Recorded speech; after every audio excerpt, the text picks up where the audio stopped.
আসলে ভাইরাল বিষয়টা অনেক সেনসিটিভ একটা টপিক, এবং এই যেহেতু আমি নিজেও ভাইরাল হতে চাই না কোনো নেতিবাচক কথা বা কোনো কিছু বলে, সেহেতু বলবো যে এটা যার যার ব্যক্তিগত ব্যাপার। কে কিভাবে ফেম পেতে চায় সেটা তাদের ব্যাপার। আমি অভিনয় করে, নাচ করে, সুস্থ সঙ্গীত চর্চা, নৃত্য চর্চা করেই আপনাদের ভালোবাসা পেতে চাই। আর বাকিরা কিভাবে পাচ্ছে সেটা আমার দেখার বিষয় না।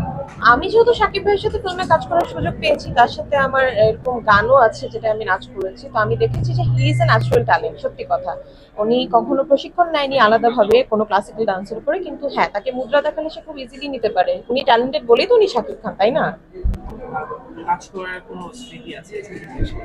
হ্যাঁ হ্যাঁ, আমার তো আমরা জানতে চাচ্ছি আসলে ভাইয়ের সাথে কোন কাজটা করেছে এবং কিভাবে জানতে চাচ্ছি। আচ্ছা, আমি 2014 সালে রিলিজ পাওয়া ভালোবাসা এক্সপ্রেস সিনেমায় শাকিব ভাইয়ের সাথে কাজ করার সুযোগ পেয়েছি, এবং আমার সবচেয়ে বড় স্মৃতি হচ্ছে যে তখন আমি খুব ইয়াং, মাত্র 16 বছর হবে, কিন্তু Shakib Khan as a new কামার হিসেবে আমাকে ততটাই সম্মান দিয়েছে এখন একটা প্রতিষ্ঠিত শিল্পী হিসেবে যতটুকু দেয়।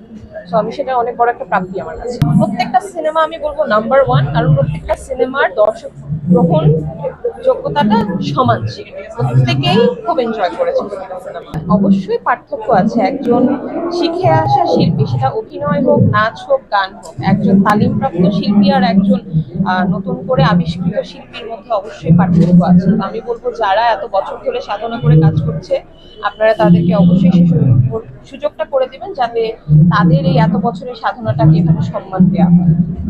এখানে নৃত্যশিল্পী ক্যাটাগরিতে অ্যাওয়ার্ড দিতে এসেছি। আমাকে সম্মাননা করা হয়েছে নৃত্যশিল্পী, সেরা নৃত্যশিল্পী হিসেবে 2025।